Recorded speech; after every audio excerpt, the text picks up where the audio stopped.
कहीं बज गया। मैं डॉक्टर प्रणाम झा संस्कृत में सहायक प्रोफेसर कितनान कामाख्या संस्कृत महाविद्यालय महरैल मधुबनी दिनांक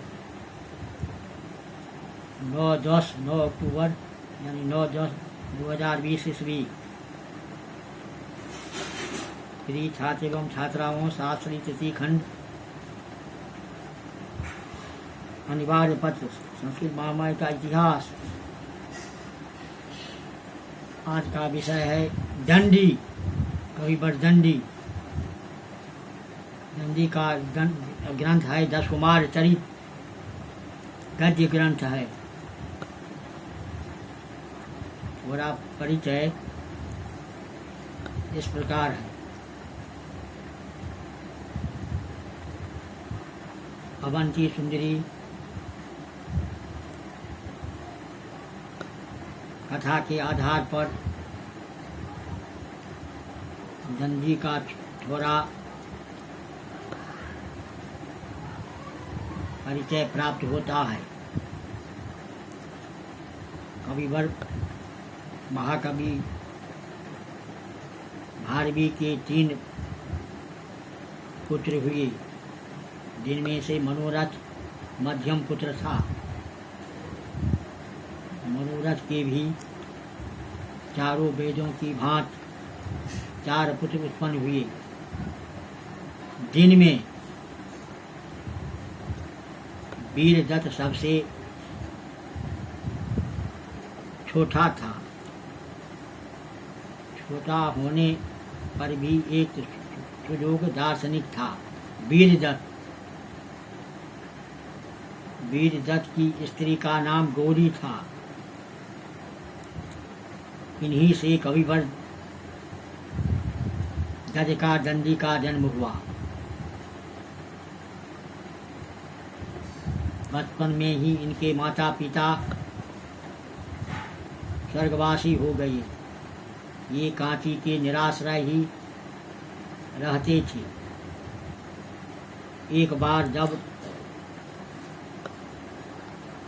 रांची में विप्लव मन महाप्रलय उपस्थित हुआ, तब ये कांची छोड़कर जंगलों में इधर उधर भटकती फिरती थी। अनंतर शहर में सांझ होने पर ये फिर पल्लव नरेश की सभा में आ गई और वहीं पर रहने लगी।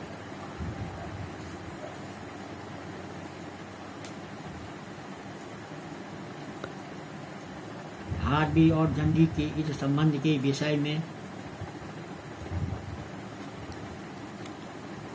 अब संदेह होने लगा है। जिस श्लोक के आधार पर भारवी के साथ दंडी के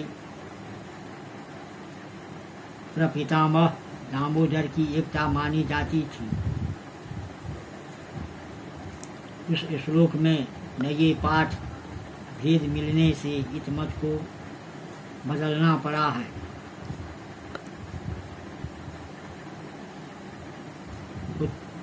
नया पाठ दिया जा रहा है। सौमेधावी कबीर विद्वान भारवीं प्रभवम गिराम अनुरुध्या करोन मैत्रीं नरेन्द्रे विष्णुवर्धने।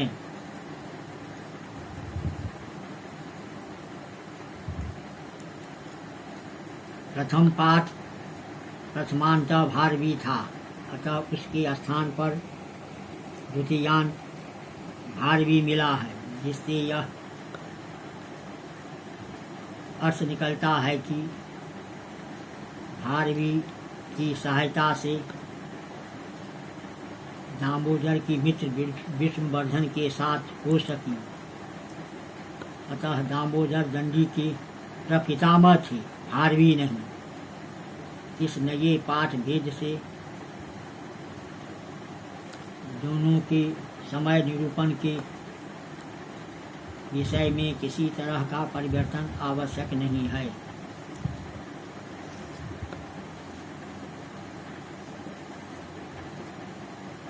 इस वर्णन से चंडी के अंधकारमय जीवन पर प्रकाश की एक गाढ़ी किरण पड़ती है। भाभी का संबंध उत्तरी भारत से न होकर दक्षिण भारत से है। हिंदुओं की पवित्र नगरी कांची, आधुनिक कांजीवरम इनकी जन्मभूमि थी। इनका जन्म एक अत्यंत शिक्षित ब्राह्मण कुल में हुआ था। 12वीं की चौथी पीढ़ी में इनका जन्म होना उपरयुक्त वर्णों से स्पष्ट यानी निश्चित है। कांची के पल्लव नरेशों की छत्र छाया में इन्होंने अपने दिन सुखपूर्वक बिताए थे।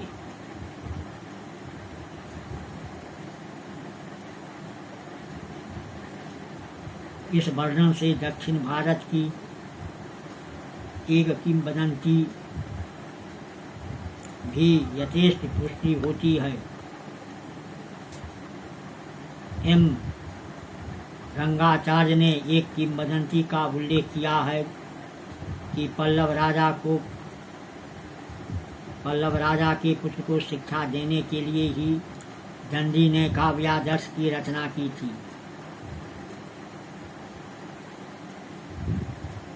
काव्यादर्श के प्राचीन टीकाकार तरुण वाचस्पति की सम्मति में दंडी ने निम्नलिखित पहेलियां में कांची के पल्लव नरेशों की ओर इंगित किया है।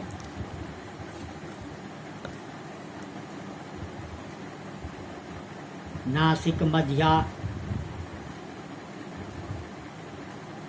परितस्त चतुर्वर्ण विभूषिता अस्ति कश्चित् पुरी दस्याम अष्ट वर्ण हव्या नृपा।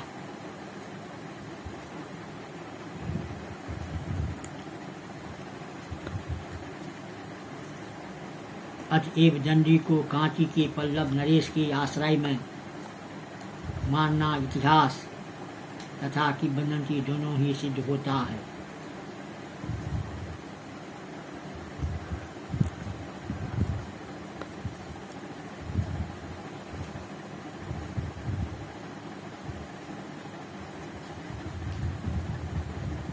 थोड़ा स्थिति काल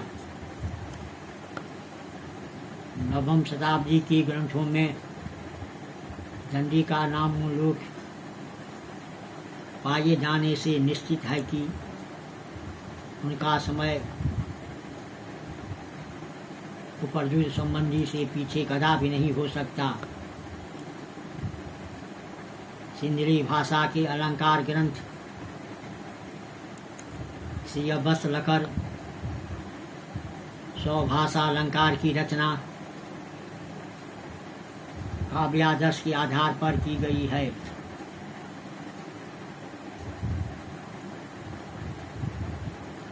इसका रचयिता राजा सेन प्रथम महावंश के अनुसार 846-66 ईस्वी तक राज्य करता था। इससे भी पहले के कन्नड़ भाषा के अलंकार ग्रंथ कविराज मार्ग में काव्यादर्श की यथेष्ट छाया देखी गई है।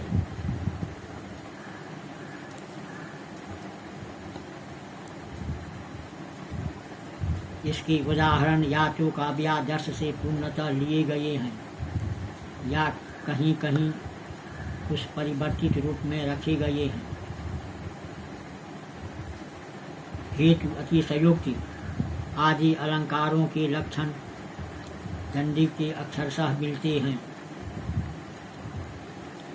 ग्रंथ के लेखक अमोघ वर्ष का समय 815 ईस्वी के आसपास माना जाता है। अतएव काव्यादर्श की रचना 9वीं शताब्दी के अनंतर कदापि स्वीकृत नहीं की जा सकती।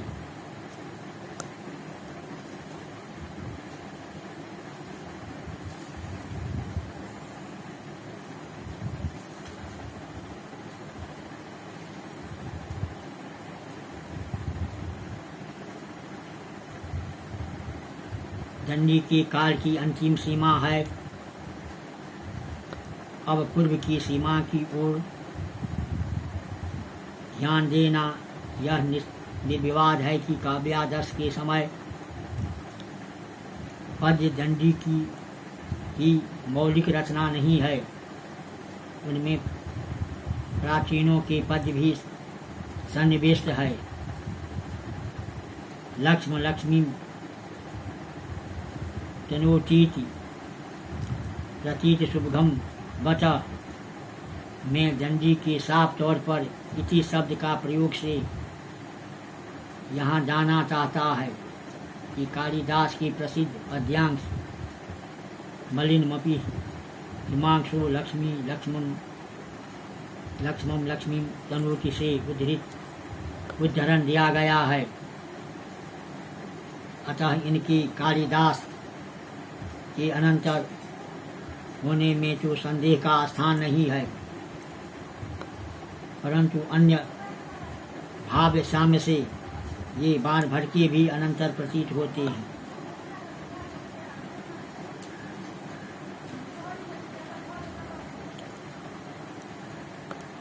अनंतालोक संघात मवार्जे सूर्य रश्मि भी दृष्टि रोधक करम योनाम जोबन प्रभम तमा।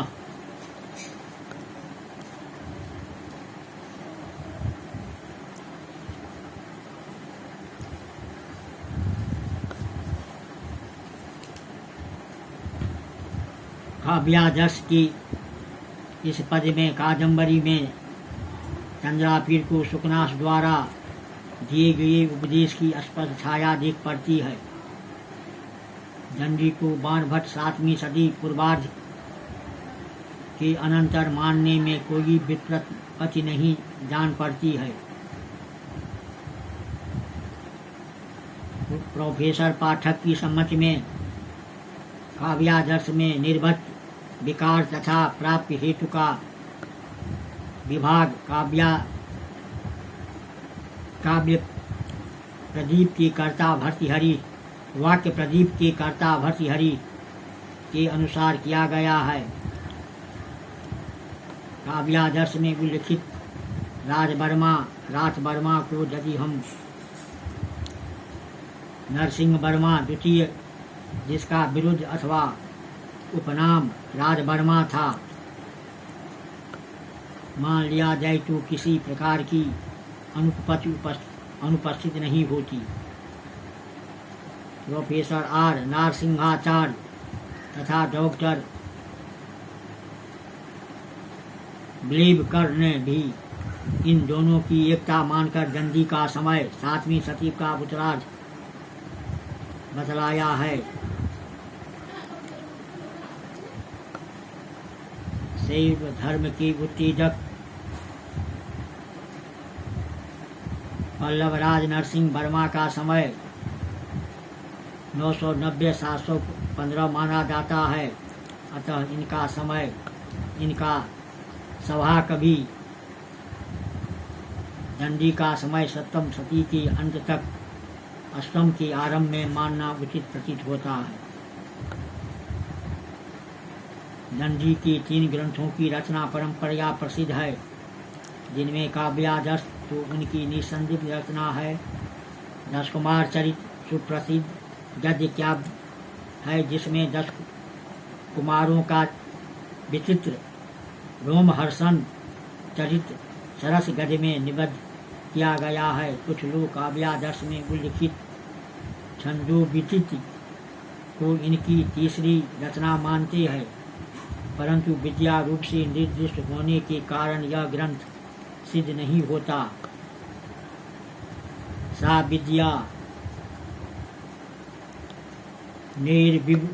निर्विभुक्षणाम काव्यादर्श, इसीलिए अवंती सुंदरी दंडी की तृतीय रचना मानी गई है।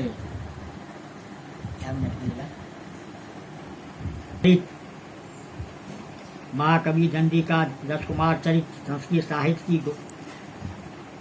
गौरवमयी गद्य काव्य त्रयी में उनके आख्यानों का रोमांचकता तथा कौतूहल पूर्णता के कारण एक महत्वपूर्ण स्थान रखता है।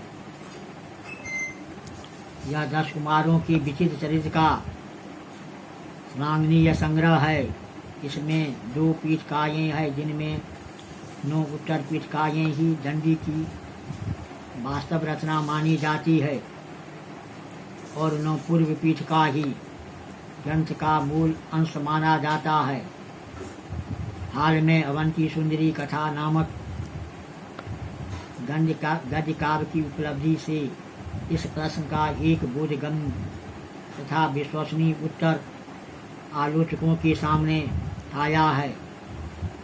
यह अवंती सुंदरी कथा दंडी के ही मौलिक कृति है, परंतु कालांतर में इसकी उपलब्धि न होने से इसके कथानक को पूर्व पीठिका से रूप में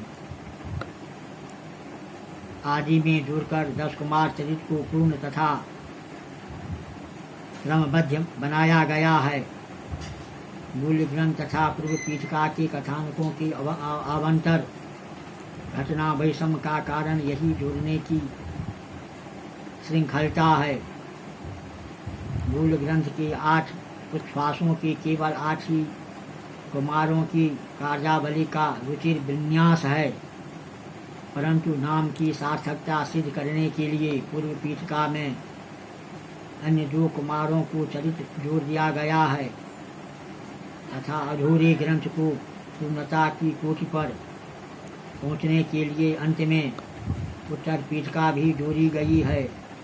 इस प्रकार आरंभ से पूर्व पीठिका से तथा अंत में उत्तर पीठिका से संपुष्ट मूल ग्रंथ ही आज 10 कुमार चरित्र के अभिधान से विख्यात है। प्रिय छात्रों, संस्कृत वाङ्मय में आज का विषय दंडी बहुत महत्वपूर्ण प्रश्न है।